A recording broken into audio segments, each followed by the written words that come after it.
চীনও আমি বলবো যে একটা বৃহৎ প্রতিবেশী, বিশাল ইকোনমি, বিশাল তার অর্থনীতি। আমরা আমাদের দেশের ইনফ্রাস্ট্রাকচার অবকাঠামো থেকে শুরু করে অন্যান্য নানাবিধ কল কারখানা, নানা বিষয়ে আমরা ইনভেস্টমেন্ট সেখান থেকে আমরা পেতে পারি, এবং আমি যতটুকু জানি তারা আগ্রহী বটে।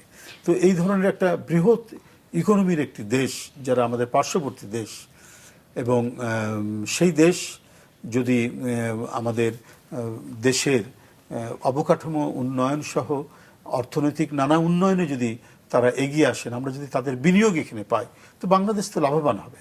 আরেকটা জিনিস আমি যতটুকু স্টাডি করেছি দেখেছি, চায়না কিন্তু কোনো দেশের অভ্যন্তরীণ বিষয়ে কোনো হস্তক্ষেপ করে না। এটা তাদের পলিসির মধ্যেই নেই। আমি যদি বলি সেই মাও জেদুংয়ের আমল থেকেও এই পর্যন্ত তাদের একটা ফরেন পলিসি যে তারা পৃথিবীর অন্য কোনো দেশ, সেটা ছোট হোক বড় হোক, সেখানে ইন্টারনাল অভ্যন্তরীণ বিষয়ে তারা কোনো ধরনের হস্তক্ষেপ করে না।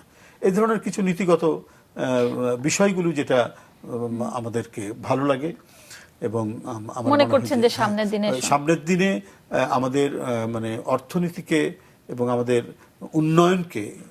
উন্নয়নের চাকাকে সামনের দিকে এগিয়ে নিয়ে যাওয়ার জন্য চীনের বিনিয়োগ অত্যন্ত জরুরি। তার সাথে আমাদের পৃথিবীর নানা উন্নত দেশ, গণতান্ত্রিক দেশ যারা আমরা তাদের কাছ থেকে টেকনোলজি নিতে পারি, উন্নত টেকনোলজি, সর্বশেষ যে টেকনোলজি সেগুলো আমরা নিয়ে ব্যবহার করতে পারি।